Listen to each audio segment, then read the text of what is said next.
Ok, ok, ok, ok, ok. Bonjour à tous, bonjour à tous. On se retrouve, oh là, on se retrouve pour une nouvelle vidéo où je vais faire de la lecture chuchotée. Moi j'aime beaucoup ce genre de vidéo. Bon, c'est un peu égoïste à chaque fois que je dis ça. Euh, enfin, en même temps je vais faire aussi un peu ce qui me plaît, mais je sais aussi que ça plaît. Enfin, j'espère. Mais voilà, parce que ben, dernièrement, j'essaye de lire le plus de livres possible. Enfin, le plus de livres, j'essaie juste de lire. Et voilà, et ça fait très longtemps, enfin, ça fait très longtemps. Ça fait un petit bout de temps que j'ai pas repris le livre que j'avais commencé. Et donc, je me suis dit que ce serait l'occasion de faire d'une pierre deux coups, de tenter de vous endormir et pour ma part en tout cas de lire un petit peu et peut-être voilà, au moins de vous relaxer, même moi de me relaxer tranquillement, tranquillement, tranquillement. En plus là, il y a un avantage puisque par rapport à la dernière vidéo où j'ai été plusieurs fois interrompue par notamment mes chers colocataires que, que j'embrasse bien évidemment. Et ben là, je suis toute seule chez moi, donc normalement, ça risque d'être très calme, donc c'est parfait. Le temps est même encore pluvieux, donc ça peut même être chouette si il y a des petites gouttes d'eau qui tombent sur le toit juste en bas de ma fenêtre. Bref, le cadre est propice à être détendu, détendu, détendu, détendu, détendu, détendu. Donc voilà pour la petite introduction. On passe tout de suite au livre. Alors, le livre que j'ai décidé de vous lire, enfin que j'ai aussi décidé de lire, il s'agit, alors là en fait ce sera en inversé parce que je me filme retourner, mais c'est donc Bonjour Tristesse de Françoise Sagan, qui est un livre assez court, qui est, je pense, son livre le plus connu. Enfin, je suis pas une grande littéraire, mais je crois que, enfin, en tout cas, voilà, c'est un peu son livre référence et qu'elle a écrit, je crois, quand elle avait 18 ou 19 ans, donc c'est son premier livre et donc je peux, si vous voulez, vous lire la quatrième de couverture pour vous mettre un peu dans le bain. Alors, la villa est magnifique, l'été brûlant, la Méditerranée toute proche. Cécile a 17 ans, elle ne connaît pas l'amour, elle ne connaît de l'amour que des baisers, des rendez-vous, des lassitudes. Pas pour longtemps. Son père, veuf, est un adepte joyeux des liaisons passagères et sans importance. Ils s'amusent, ils n'ont besoin de personne et ils sont heureux. La visite d'une femme de cœur, intelligente et calme, vient troubler ce délicieux désordre. Comment écarter la menace? Dans la pinède embrasée, un jeu cruel se prépare. C'était l'été 1954. On entendait pour la première fois la voix sèche et rapide d'un charmant petit monstre qui allait vers scandale. La deuxième moitié du XXe siècle commençait. Elle serait à l'image de cette adolescente déchirée entre le remords et le culte du plaisir. Donc voilà pour le contexte. Qu'est-ce que je voulais dire? Voilà, c'est un livre assez léger. Voilà, c'est pas un livre, en tout cas, très profond ou très philosophique.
dirigeant vers la villa de Cyril, je me sentais beaucoup moins sûre de moi intellectuellement.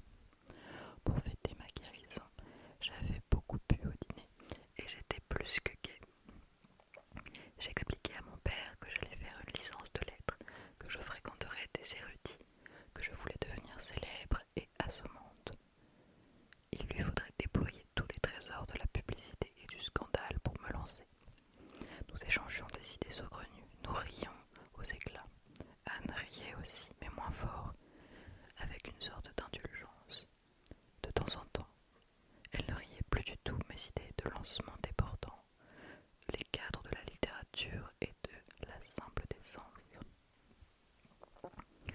Mais mon père était si manifestement heureux de ce que nous nous retrouvions avec nos plaisanteries stupides qu'elle ne disait rien. Finalement, ils me couchèrent, me bordèrent, je les remerciai avec passion, leur demandai ce que je ferais sans eux. Mon père ne le savait vraiment pas. Anne semblait avoir une idée assez féroce à ce sujet, mais comme je la suppliais de me le dire et qu'elle se penchait sur moi, le sommeil me terrassa. Au milieu de la nuit, je fus malade. Le réveil dépassa tout ce que je connaissais en fait de réveil pénible. Les idées vagues, le cœur hésitant, je me dirigeais vers le bois de pin sans rien voir de la mer du matin et des mouettes surexcitées. Je trouvai Cyril à l'entrée du jardin. Il bondit vers moi, me prit dans ses bras, me serra violemment contre lui, en murmurant des paroles confuses. Mon chéri, j'étais tellement inquiet. Il y a si longtemps, je ne savais pas ce que tu faisais, si cette femme te rendait heureuse ou malheureuse. Je ne savais pas ce que...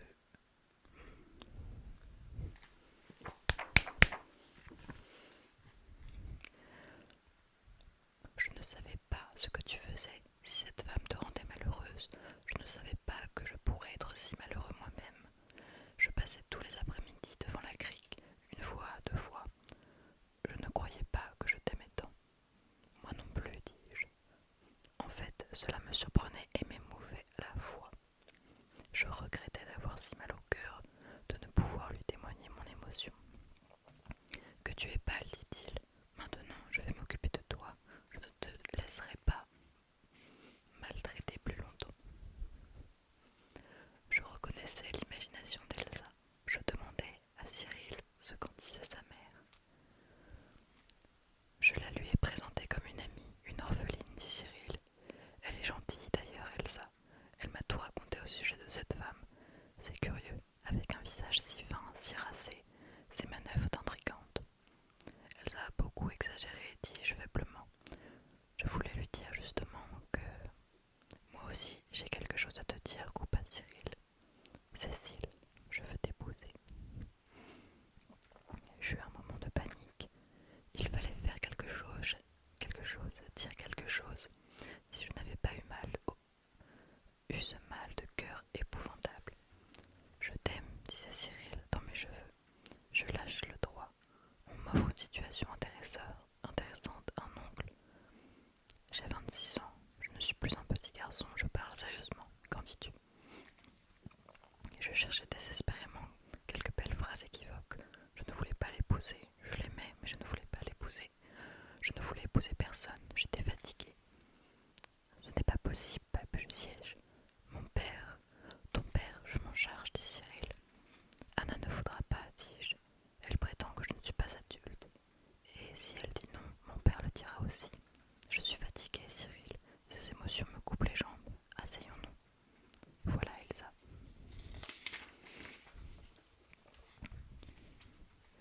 Elle descendait en robe de chambre fraîche et lumineuse. Je me sentis terne et maigre. Ils avaient tous les deux un air sain, florissant et excité, qui me déprimait encore. Elle me fit asseoir avec 1000 ménagements, comme si je sortais de prison. Comment va Raymond? Demanda-t-elle. Sait-il que je suis venue? Elle avait le sourire heureux de celle qui a pardonné, qui espère. Je ne pouvais pas lui dire à elle que mon père l'avait oubliée et à lui que je ne voulais pas l'épouser. Je fermai les yeux. Cyril alla chercher le café. Elsa parlait. Elle me considérait visiblement comme quelqu'un de très subtil.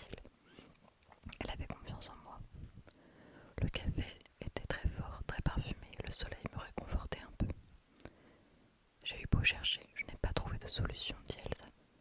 Il n'y en a pas, dit Cyril. C'est un engouement, une influence, il n'a rien à faire. Si, dis-je, il y a un moyen. Vous n'avez aucune imagination. Cela me flattait de les voir attentifs à mes paroles.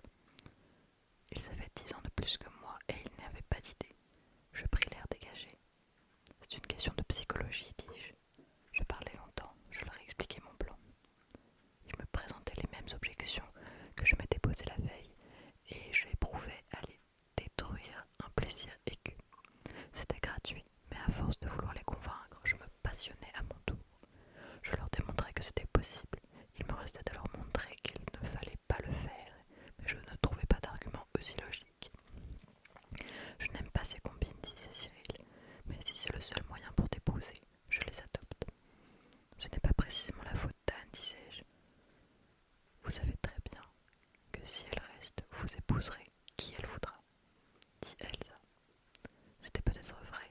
Je voyais Anne me présentant un jeune homme le jour de mes 20 ans, licencié aussi, promis à un brillant avenir, intelligent, équilibré, sûrement fidèle. Un peu ce qu'était Cyril d'ailleurs.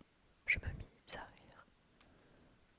Je t'en prie, ne ris pas, dit Cyril. Dis-moi que tu seras jalouse quand je ferai semblant d'aimer Elsa. Comment as-tu pu l'envisager? Est-ce que tu m'aimes? Il parlait à voix basse, discrètement. Elsa s'était éloignée. Je regardais le visage brun, tendu, les yeux sombres de Cyril. Il m'aimait, cela me donnait une curieuse impression. Je regardais sa bouche, gonflée de sang, si proche. Je ne me sentais plus intellectuelle. Il avança un peu le visage, de sorte que nos lèvres, en venant se toucher, se reconnurent. Je restais assise, les yeux ouverts, sa bouche immobile contre la mienne, une bouche chaude et dure. Un léger frémissement la parcourait et s'appuya un peu plus pour l'arrêter. Puis ses lèvres s'écartèrent, son baiser s'ébranla, devint vite, impérieux, habile, trop habile. Je comprenais que j'étais plus douée pour embrasser un garçon au soleil que pour faire une licence. Je m'écartai un peu de lui, haletante. Cécile, nous devons vivre ensemble. Je jouerai le petit jeu avec Elsa. Je me demandais si mes calculs étaient justes. J'étais l'âme, le metteur en scène de cette comédie. Je pourrais toujours l'arrêter. Tu as de drôles d'idées, dit Cyril avec son petit sourire de pied qui lui retroussait la lèvre et lui donnait l'air d'un bandit, un très beau bandit. Embrasse-moi, murmurai-je, embrasse-moi vite. C'est ainsi que je déclenchai la comédie, malgré moi, par nonchalance et curiosité. Je préférerais par moments l'avoir fait volontairement avec haine et violence, que je puisse au moins me mettre en accusation, moi, et non pas la paresse, le soleil et les baisers de Cyril. Je quittai les conspirateurs au bout d'une heure, assez ennuyé. Il me restait, pour me rassurer, nombre d'arguments. Mon plan pouvait être mauvais. Mon père pouvait fort bien pousser sa passion pour Anne jusqu'à la fidélité. De plus, ni Cyril ni Elsa ne pouvaient rien faire sans moi. Je trouverais bien une raison pour arrêter le jeu si mon père paraissait s'y laisser prendre. Il était toujours amusant d'essayer de voir si mes calculs psychologiques étaient justes ou faux. Et de plus, Cyril m'aimait. Cyril voulait m'épouser. Cette pensée suffisait à mon euphorie. S'il pouvait m'attendre 1 an ou 2, le temps pour moi de devenir adulte, j'accepterais. Je me voyais déjà vivante avec Cyril, dormant contre lui, ne le quittant pas. Tous les dimanches, nous irions déjeuner avec Anne et mon père, ménage uni, et peut-être même la mère de Cyril, ce qui contribuerait à créer l'atmosphère du repas. Je trouverais Anne sur cette terrasse. Elle descendit. Elle descendait sur la plage rejoindre mon père. Elle m'accueillit avec l'air ironique dont on accueille les gens qui ont bu la veille. Je lui demandai ce qu'elle avait failli me dire le soir avant que je m'endorme, mais elle refusa en riant, sous prétexte que ça me vexerait. Mon père sortait de l'eau, large et musclé. Il me parut superbe. Je me baignai avec Anne. Elle nageait doucement, la tête hors de l'eau, pour ne pas mouiller ses cheveux. Puis nous nous allongeâmes tous les trois, côte à côte, à plat ventre, moi entre deux, silencieux et tranquille.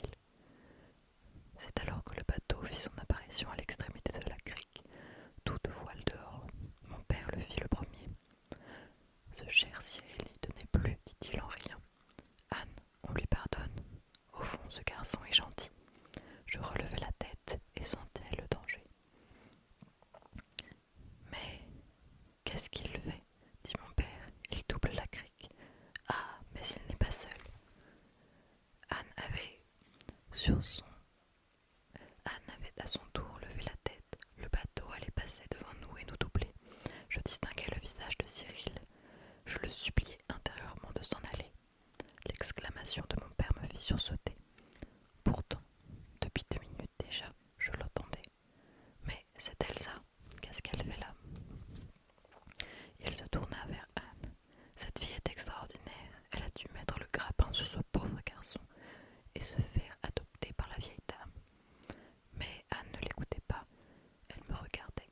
Je croisais son regard et reposais mon visage dans le sable inondé de honte.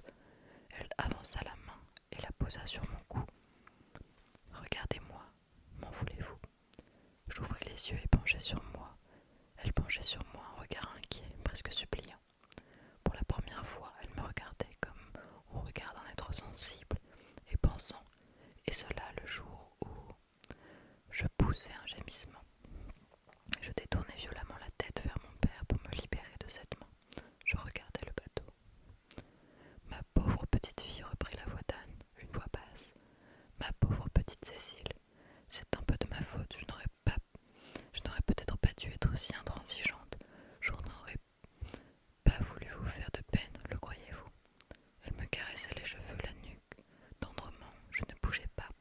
J'avais la même impression que lorsque le sable s'enfuyait sous moi, au départ d'une vague. Un désir de défaite, de douceur m'avait envahi, et aucun sentiment, ni la colère ni le désir, ne m'avait entraîné comme celui-là. Abandonner la comédie, confier ma vie, me mettre entre sa main jusqu'à la fin de mes jours. Je n'avais jamais ressenti une faiblesse aussi envahissante, aussi violente. Je fermai les yeux. Il me semblait que mon cœur cessait de battre.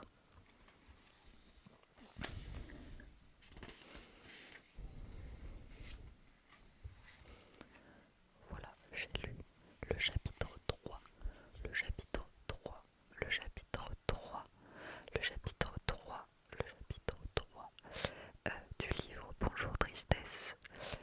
Je pense que là, la vidéo est suffisante, suffisante pour, pour, pour ce soir.